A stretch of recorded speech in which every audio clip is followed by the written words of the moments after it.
வணக்கம் ஃப்ரெண்ட்ஸ். நான் Foron fish வளர்த்துட்ருக்கேன். திடீர்னு பார்த்தீங்கன்னா என்னோடய ஃபோரான் ஃபிஷ் இந்த மாதிரி ஆயிடுச்சு. இதுக்கு வந்து ஸ்விம் பிளேடர் அப்படின்னு சொல்லுவாங்க. ஆக்சுவலாக நான் வந்து ப்ரீடிங்கோசரம் விட்டுருந்தேன், மேலும் ஃபீமேலையும் ஒன்றா எடுத்து. இப்போ என்ன ஆகி போச்சுன்னா, ஃபஸ்ட்டு நான் விடும்போது மேல் ஃபிஷ் தான் ஃபீமேல் ஃபிஷ்ஷை துரத்திட்டு கடிச்சிட்டு இருந்துச்சு. இப்போ ஒரு 2-3 நாளாக என்ன ஆகி போச்சு, இந்த ஃபீமேல் ஃபிஷ் வந்து இந்த மேல் ஃபிஷ்ஷை ரொம்ப அட்டாக் பண்ண ஆரம்பிச்சிச்சு. அது எக் லே பண்ண போதா என்னன்னு தெரியல.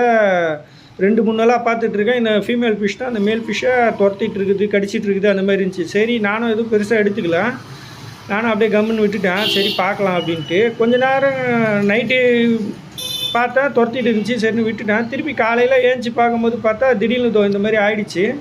பார்த்தோன்னே கொஞ்சம் பயந்துட்டேன், என்னடா இது இந்த மாதிரி ஆயிடுச்சு அப்படின்ட்டு. பாருங்கள், மேலே தனியாக மிதந்துட்டு இருக்குது. இது காலையில் எடுத்துட்டு எனக்கு ஒன்றுமே புரியல. காலையில் தூங்கி எழுந்து வந்தோன்னே பார்த்தோன்னடா இந்த மீன் இந்த மாதிரி இருக்கே, இவ்வளோ கஷ்டப்பட்டு கிட்டத்தட்ட ஒரு 1.25 வருஷமாக வளர்த்துட்ருக்கேன் இந்த மீனை, 2 மீனையும்.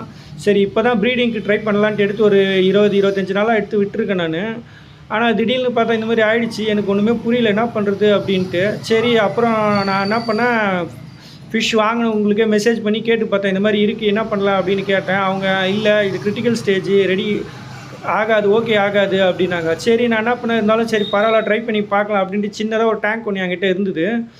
அந்த சின்ன டேங்க்கில் என்ன பண்ணேன், ஃபஸ்ட்டு ஃபுல்லாக ஃப்ரெஷ் வாட்டர் ஒன்று பிடிச்சிட்டு, அதுக்கப்புறம் நம்ம கல் உப்பு இருக்கு இல்லைங்களா, நல்லா 2 கை அளவுக்கு எடுத்து அதை ஃபஸ்ட்டு கல் உப்பை போட்டுட்டு நல்லா ஃப்ரெஷ் வாட்டர் பிடிச்சிட்டு ஆக்சிஜன் கல்லை விட்டுட்டு அந்த மீனை அப்போ எடுத்து போட்டு ஒரு அரை மணி நேரத்துக்குலாம் ஓரளவுக்கு கொஞ்சம் நார்மல் பொசிஷனுக்கு வந்தது. சரி பார்க்கலாம் அப்படின்னு பார்த்தா நைட்டுக்குள்ளே ஓரளவுக்கு க்யூர் ஆகிடுச்சு. இப்போ எப்படி இருக்குது பாருங்கள், அதை இங்கே பாருங்கள், கீழெல்லாம் ஃபுல்லாக கடிச்சு வச்சுருக்குது. ஆனால் இப்போது 2 நாளாக நான் எதுவும் ஃபீட் பண்ணலை, அப்படியே தான் விட்டுருக்கேன். இப்போது 2 நாளாக கொஞ்சம் ஆக்டிவாக தான் இருக்குது. சரி, ஒரு 10 நாள் பார்க்கலாம், அதுக்கப்புறம் எப்படி இருக்குது அப்படின்ட்டு தான் வச்சுருக்கிறேன். சப்போஸ் உங்கள் ஃப்ளோரான் ஃபிஷ் எதனா ஆயிடுச்சு அப்படின்னா நீங்கள் மெடிசனில் எதுவும் ட்ரை பண்ணாமல் ஜஸ்ட்டு இதை மட்டும் ட்ரை பண்ணி பாருங்கள்.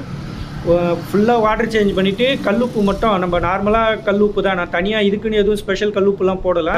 நீங்கள் ட்ரை பண்ணி பாருங்கள். சப்போஸ் உங்கள் ஃபிஷ் இந்த மாதிரி ஆயிடுச்சுன்னா ஃபஸ்ட்டு இந்த மாதிரி வாட்டர்லாம் ஃபுல்லாக சேஞ்ச் பண்ணிவிட்டு கல்லுப்பு மட்டும் கொஞ்சம் நிறைய போட்டுட்டு ஃபஸ்ட்டு இது மெத்தட் ட்ரை பண்ணி பாருங்கள். இதுலேயே ஓகே ஆச்சுன்னா எனக்கு கமெண்ட் பண்ணுங்கள். அப்படி இல்லை அப்படின்னா இதுக்குன்னு சில மெடிசன்லாம் இருக்குது, அதை வாங்கி போட்டு ட்ரை பண்ணுங்கள், பாருங்கள். அதே மாதிரி உங்களுக்கு எதனா இதை பற்றி சஜஷன் இருந்துச்சுன்னா எனக்கு கொஞ்சம் கமெண்ட்ஸில் சொல்லுங்கள். ஏன்னா திடீர்னு இது அட்டாக் பண்ணதுனால அந்த மாதிரி ஆகிடுச்சா, ஏன்னா நானும் 3 நாளைக்கு ஒரு வாட்டி வாட்டர் சேஞ்ச் பண்ணிட்டு தான் இருக்கேன், ஏன்னா ப்ரீடிங்க்கு விட்டுருக்கிறதுனால. பாருங்கள், இந்த பதிவு பிடிச்சிருந்ததுன்னா என் சேனலை சப்ஸ்கிரைப் பண்ணி வச்சுக்கோங்க. நன்றி, வணக்கம்.